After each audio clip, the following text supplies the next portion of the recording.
자, 미국이 이제 연준이 금리를 동결하고 파월이 또 헛소리를 했습니다.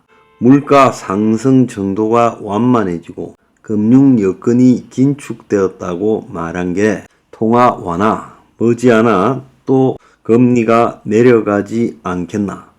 그래서 기준금리 인상이 파월의 이 어제 발언으로 마무리됐다. 기준금리 인상이 마무리되었다라고 보고 주식시장이 큰 폭으로 미국에 어제 올라갔습니다.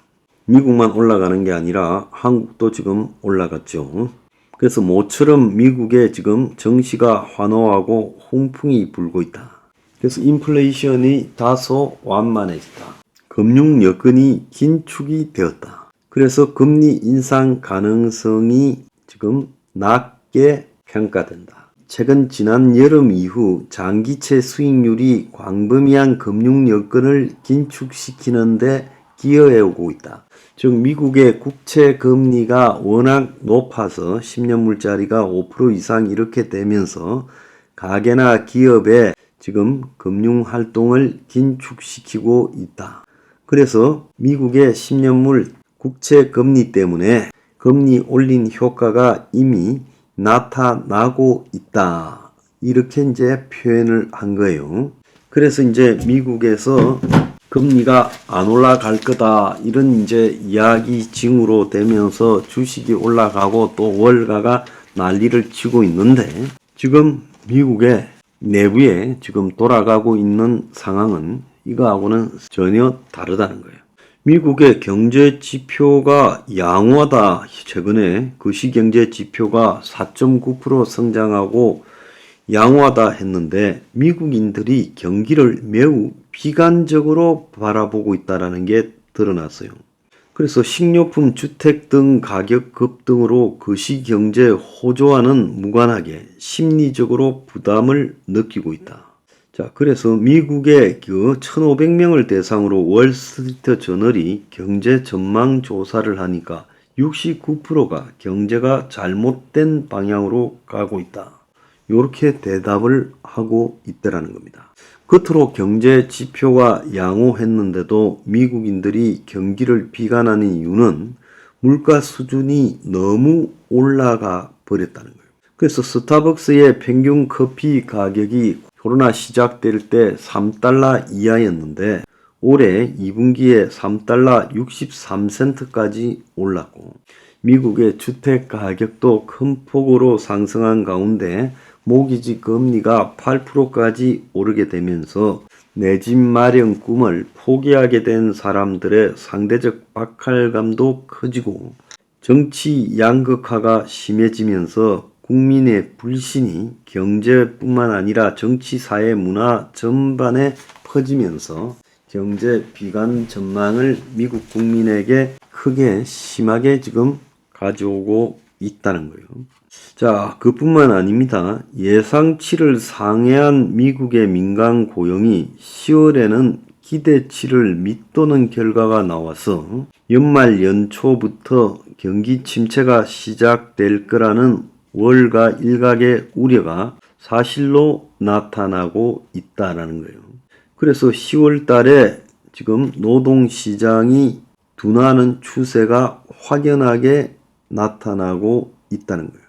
또 한편으로 미국에서 엄청난 규모의 이자 비용 문제가 다음 금융위기를 일으킬 수 있다고 채권왕으로 불리는 더블라인 캐피탈의 제프리 건들락 최고 경영자가 말을 했어요. 연방정부의 재정 적자가 작년 대비 23% 증가한 1조 7천억 달러 지금 나오고 있는데 이 미국 정부가 부채 상환 능력이 없고 계속 그 이자를 지불해야 되는데 이 국채에 대한 이 이자 비용이 지금 너무 커지고 있다는 겁니다. 올해 누적 부채에 대한 이자를 지불하는데 6,590억 달러가 사용됐는데 현재 이 금리 수준으로 미국이 정부를 운영할 수 없다라는 거예요. 그래서 미국의 부채가 이자가 감당이 안 되는 수준까지 가고 있다는 거예요. 900조라고 지금 나오고 있습니다. 이자 비용만. 자, 미국의 지금 경기 둔화 조짐에 이어서 중국이 지금 보통 문제가 아닌데, 자, 어제 국제통화기금 수석 이코노미스트를 지낸 세계적인 경제 스카인 케네스 로고프 하버드대 교수가요, 한국에 와가지고 컨퍼런스에서 연설을 했는데, 중국의 성장률이 곧 3% 밑으로 내려갈 거다. 자, 올해 중국 정부 발표로 4에서 6%라고 했는데, 로고프 교수는 중국 경제의 성장을 이끌었던 건설업 성장이 한계에 다다르고 성장을 억제하게 될 거다. 다른 성장들을. 그래서 중국의 경우 부동산 등 인프라 분야가 직간접적으로 성장의 30%, 경제 규모의 30%를 차지하고 있는데 해당 분야의 수익이나 배당이 감소하고 있어서 다른 분야로에서 이를 커버하기가 쉽지 않다. 지방 중소도시를 중심으로 과잉건설 부작용이 발생할 거고 중국의 현재 1인당 주택 면적이 선진국 영국, 독일, 프랑스와 비슷할 만큼 과잉건설인데 주택을 따져보면 소도시에 위치한 경우가 50% 이상이지만 일자리는 여전히 대도시에 있고 그래서 이런 소도시의 인구 유출이 계속되며 자산 가격 하락에서 부동산 문제가 터질 거다. 중국 정부의 폐쇄적인 정책 의사 결정도 지금 이 문제를 키우고 있다. 부동산에 대한 어떤 비난적 글이나 발언도 삼가하도록 하고 있고 중국이 이런 식으로 국제사회에 협조하지 않고 가게 되면 문제가 더 심각해질 것이다 라고 말을 했습니다.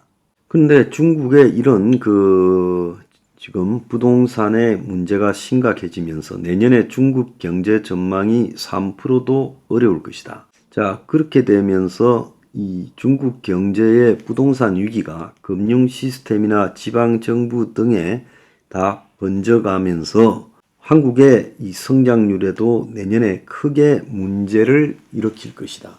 그래서 IMF가 중국과 OECD가 서로 디리스킹, 즉 리스크를 위험을 제거하려고 지금 하고 있는 마당에 한국이 중간에 끼어서 피해를 볼 수 있다. 그래서 한국의 GDP 감소율이 특정 조건에서는 중국보다 오히려 더 클 수 있다는 거예요. 그래서 각 친한 나라가 자기들 중심으로 공급망을 재편하면 브랜드 쇼링이 되면 한국은 GDP가 4%까지 줄어들 수 있다. 장기적으로는 6.8%까지 줄어들 수 있다라고 말을 하고 있습니다. 만약에 중국이 6.9%쯤 줄어드는 상황까지 가게 되면 한국은 GDP가 10% 정도까지 줄어들 수 있다. 자, 이거 간과하지 말고요. 굉장히 눈여겨봐야 되는 거예요. 자, 스탠다드 앤 푸어도 부동산 위기가 악화되면 중국 내년 성장률이 3% 밑으로 떨어진다. 부동산 개발업체의 비구이한 디폴트가 지금 중국에 그렇게 끝나는 게 아니라 부동산발 경제 위기를 현실화시킬 거고 중국 정부가 1조 위안을 국채를 발행했지만은 이것 가지고 해결이 안 된다는 거예요. 자, 한국이요. 미국 증시 올랐다고 좋아할 게 아니라 지금 미국발 경기 침체와 중국발 이 데미지에 굉장히 조심해야 될 때다 이런 생각을 합니다.